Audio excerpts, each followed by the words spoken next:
नमस्ते बच्चों।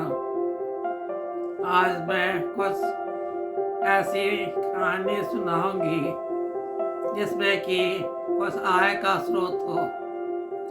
अभी यंग जनरेशन या कुछ उम्रदराज लोग कहते हैं कि महंगाई बहुत है और काम मिलता नहीं है, तो फिर काम क्या करें। लेकिन मैं एक जगह की बात बताती हूँ बच्चों। बिहार में एक शहर है जो उद्योग का सेंटर है। वहाँ हर तरह का व्यापार होता है। वो शहर का नाम मुजफ्फरपुर है। वहाँ तो दुकान खैर है ही, होलसेल की भी दुकानें हैं, लेकिन वहाँ की औरतें चाहे वर्किंग हो या घरेलू, सभी अपने अपने घरों में कुछ न कुछ काम करती हैं और जो उनका हुनर होता है वो उसको प्रदर्शित करती है दुकानों में देखकर। एक इस दुकान का नाम है जिसका नाम है अनेक वर्णा।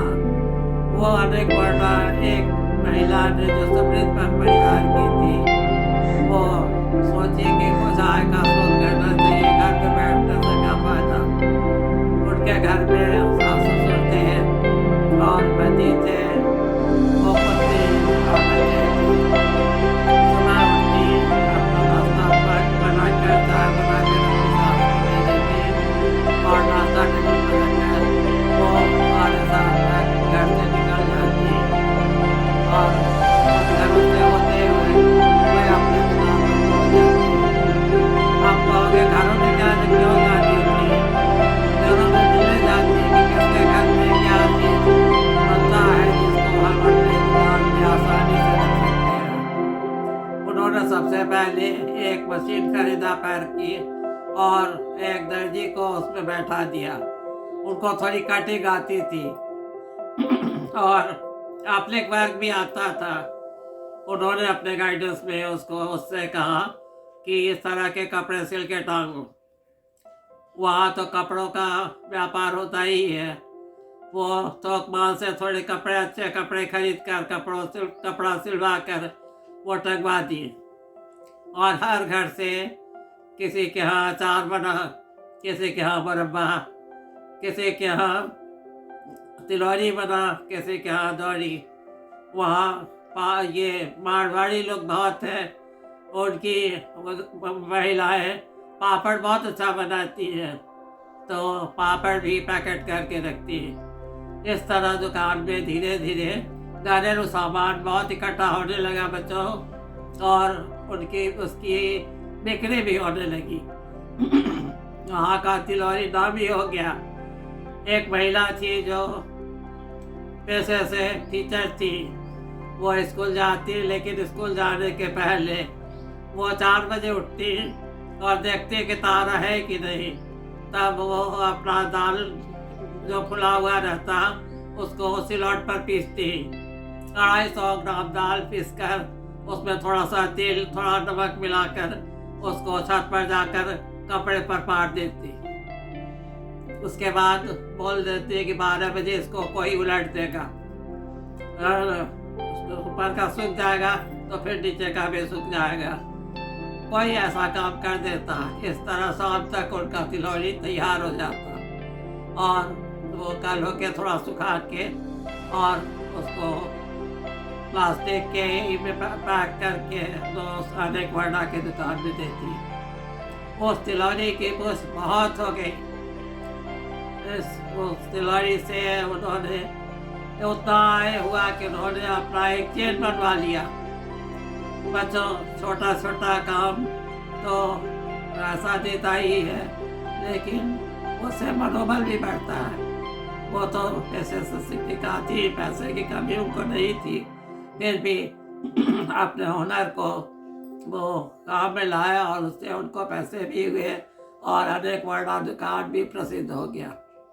वहाँ अचार, पापड़, तिलौरी, अदौरी और मुरब्बा ये सब बहुत बढ़िया घर का बना हुआ मिलता था बेटा। बस वहाँ की औरतें, मुजफ्फरपुर की औरतें, और चाहे उम्र दराज हो, चाहे वो यंग हो या छोटी हो, सभी कुछ ना कुछ काम करते हैं। लेकिन उसी के आगे अब थोड़ा और उत्तर बढ़ो दरभंगा, वहाँ की औरतें एकदम काहिल की पुतली हैं। वो लोग ये सब काम नहीं करती हैं, सिर्फ बैठ के रोना रोती है, पैसे नहीं है, पैसे नहीं है। अरे भाई, पैसे क्या पेड़ से टूटेगा? नहीं, कुछ मेहनत करो, उद्योग करो, उद्यम करो और उससे पैसे कमाओ ना। कौन मना करता है? तुम्हारे हाथ में भी हुनर है, ऐसी बात नहीं कि हुनर नहीं है, सिर्फ उसको काम में लाने की बात है।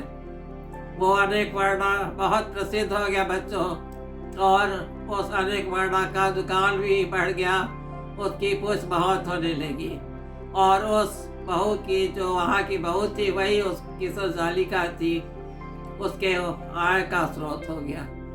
लोग कहते हैं कि अनएम्प्लॉयमेंट है, सरकार नौकरी नहीं देती है। सरकार नौकरी कहाँ से दे?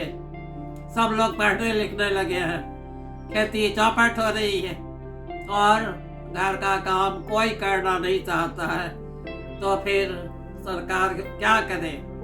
इसलिए बच्चों, थोड़ा पढ़ो, थोड़ा काम करो और उससे जो पैसा मिले उसको अपने पढ़ाई लिखाई में लगाओ ना।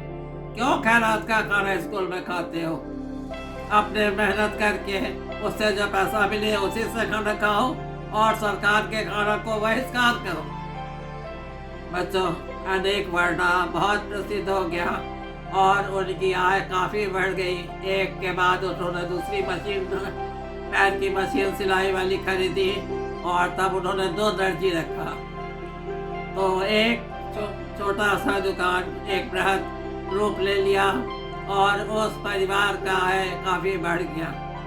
इसलिए बच्चों, छोटा छोटा का कोई काम बुरा नहीं होता है, कोई काम खराब नहीं होता है, उसको शुरू करने की देरी है। शुरू करो, धीरे धीरे तुम्हारा मनोबल बढ़ेगा और तुम्हारे आय का स्रोत बढ़ जाएगा।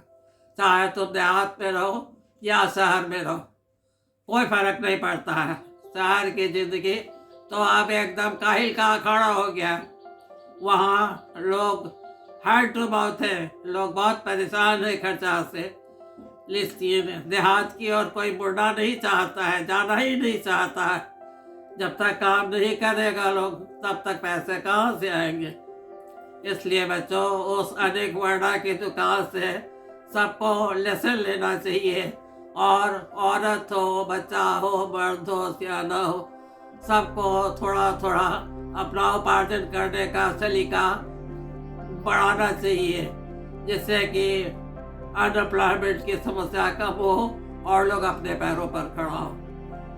बस आज इसी बात के वार्ता के साथ मैं अपना वार्ता समाप्त करती हूँ। फिर कभी कुछ आप बीती, कुछ जग बीती सुनाऊंगी। नमस्कार।